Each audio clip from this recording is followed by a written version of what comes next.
नमस्कार दोस्तों, मैं रजनीश कुमार आप सभी का बहुत बहुत स्वागत करता हूं आपके अपने YouTube channel Rajneesh Ramesh official पर। भाइयों, जैसा कि हमने पिछले वीडियो में बात की थी लोकसभा क्षेत्र अलीगढ़ के जाति समीकरण के बारे में और वहाँ के फिलहाल की सिचुएशन क्या है, किस तरफ उसका झुकाव है उस बारे में, तो उसी कड़ी में आज आगे बढ़ते हुए आज हम बात करने वाले हैं लोकसभा क्षेत्र शाहजहांपुर के बारे में। भाइयों, लोकसभा क्षेत्र शाहजहांपुर एससी समाज के लिए आरक्षित क्षेत्र है। तो 2024 के लोकसभा चुनाव को लेकर वहां से समाजवादी पार्टी के प्रत्याशी राजेश कश्यप और भारतीय जनता पार्टी ने एक बार पुनः अपने जीते हुए प्रत्याशी अरुण सागर को मैदान में उतारा है। तो भाइयों, हम बात करेंगे उससे पहले हम बात करेंगे 2004 के लोकसभा चुनावों के परिणामों की और वहां से सीखते हुए थोड़ा थोड़ा समझते हुए चलेंगे 2024 की तरफ और फिर बात करेंगे 2024 में यह सीट किस तरफ जाने वाली है। तो आइए भाइयों, बात करते हैं 2004 के लोकसभा चुनावों के परिणामों के बारे में। तो 2004 की बात करूं मेरे भाई, तो यहाँ से जितेंद्र प्रसाद जो कांग्रेस प्रत्याशी थे उन्होंने लगभग 2,20,763 मत प्राप्त किए और लगभग 34.83 लगभग 35% मत उनके पक्ष में पड़ा और उन्होंने यहाँ से विजयी हासिल की। दूसरे नंबर पर रहते हैं राममूर्ति सिंह वर्मा। राममूर्ति सिंह वर्मा जो कि समाजवादी पार्टी के कैंडिडेट थे और उन्हें 1,38,931 मत मिले और लगभग 22% मत उनके पक्ष में पड़े और वह दूसरे स्थान पर रहते हैं। बात करें तीसरे प्रत्याशी की तो वो थी कृष्णा राज। बीजेपी प्रत्याशी कृष्णा राज को यहाँ पर 1,27,472 मत मिले और लगभग 20% मत के साथ वह तीसरे स्थान पर रहती है। आइए भाइयों, अब बात करते हैं 2009 के लोकसभा चुनावों के परिणामों के बारे में।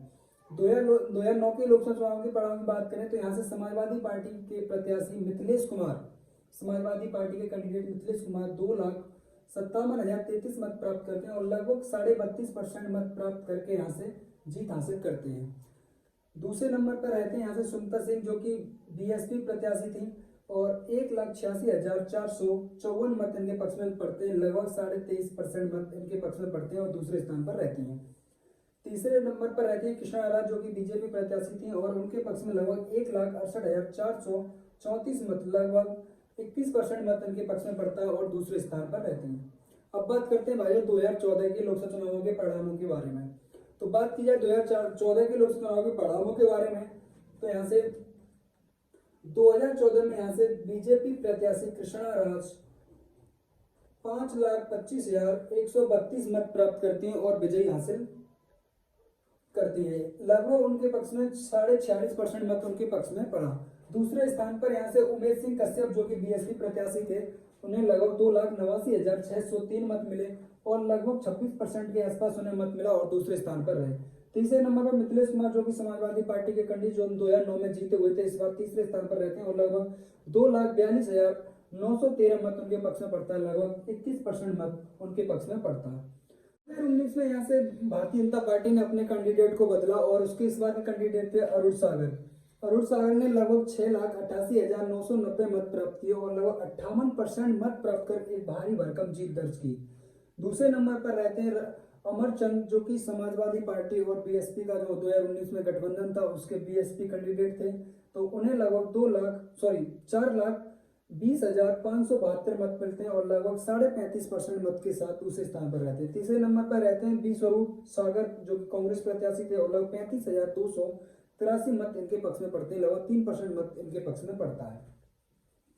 अब बात करें 2024 के आम चुनावों के लिए तो समाजवादी पार्टी ने यहाँ से अपने कैंडिडेट राजेश कश्यप को मैदान में उतारा है, तो बीजेपी ने एक बार पुनः अरुण सागर को 2024 के लिए शाहजहांपुर एससी सीट से अपना प्रत्याशी घोषित कर दिया है। तो अब बात करते हैं 2024 के चुनाव को मद्देनजर रखते हुए लोकसभा क्षेत्र शाहजहांपुर के जातीय समीकरण के बारे में। मुस्लिम समुदाय के यहाँ पर लगभग 3.5 लाख मतदाता लोकसभा क्षेत्र शाहजहांपुर के अंतर्गत आते हैं। बात करें दूसरा समाज यादव समाज की तो लगभग 2.5 लाख मतदाता यादव समाज के लोकसभा क्षेत्र शाहजहांपुर के अंतर्गत आते हैं। तीसरा समाज है कुर्मी समाज, इसके अलावा 90,000 से 1 लाख मतदाता इस समाज के लोकसभा क्षेत्र शाहजहांपुर के अंतर्गत आते हैं। चौथा समाज है लोधी समाज जिसके यहाँ पर लगभग 80 से 90,000 मतदाता लोकसभा क्षेत्र शाहजहांपुर के अंतर्गत निवास करते हैं। पांचवा समाज हमारा क्षत्रिय समाज, राजपूत, ठाकुर, लगभग 2 लाख की संख्या में इस समाज के मतदाता आते हैं। वैश्य समाज की बात करें तो लगभग 1,30,000 मतदाता वैश्य समुदाय से आते हैं। ब्राह्मण समुदाय में लगभग 2.5 लाख मतदाता लोकसभा क्षेत्र शाहजहांपुर के अंतर्गत आते हैं। 8वां समाज है ऐसी समाज, और ऐसी समाज के लगभग 4,25,000 मतदाता लोकसभा क्षेत्र शाहजहांपुर के अंतर्गत आते हैं। अब भाइयों बात करते हैं 2024 में इस सीट का झुकाव किस तरफ अभी होने के चांस ज्यादा हैं। तो इधर से मैं बात करूं यादव और मुस्लिम, ये समाजवादी पार्टी का कोर वोट बैंक है। इधर बात करें क्षत्रिय, वैश्य, ब्राह्मण, ये तीनों भारतीय जनता पार्टी का कोर वोट बैंक है। अब समाजवादी पार्टी के यहाँ से 2024 के लिए जो प्रत्याशी हैं वो है राजेश कश्यप, और भारतीय जनता पार्टी ने अपने 2019 के विजेता अरुण सागर को एक बार पुनः यहाँ से मैदान में उतारा है। तो दोनों ही प्रत्याशी, दोनों ही पार्टियों ने अपने अपने प्रत्याशी यहाँ पे घोषित कर दिए हैं। अब बात करें इस सीट के अभी के झुकाव की, तो ये समाजवादी पार्टी का कोर वोट बैंक हो गया, और ये हो गया आपका भारतीय जनता पार्टी का कोर वोट बैंक। अगर मैं इस दोनों मतदाताओं को जोड़ूं तो ये लगभग 6 लाख मतदाता इस दो समाज से हो जाते हैं, जो कि समाजवादी पार्टी का कोर वोट बैंक है। अब मैं इन तीनों समाज का अगर योग करता हूं तो ये लगभग 4, 5, 580, ये तीनों समाज का जो यहाँ पर है वो 5,80,000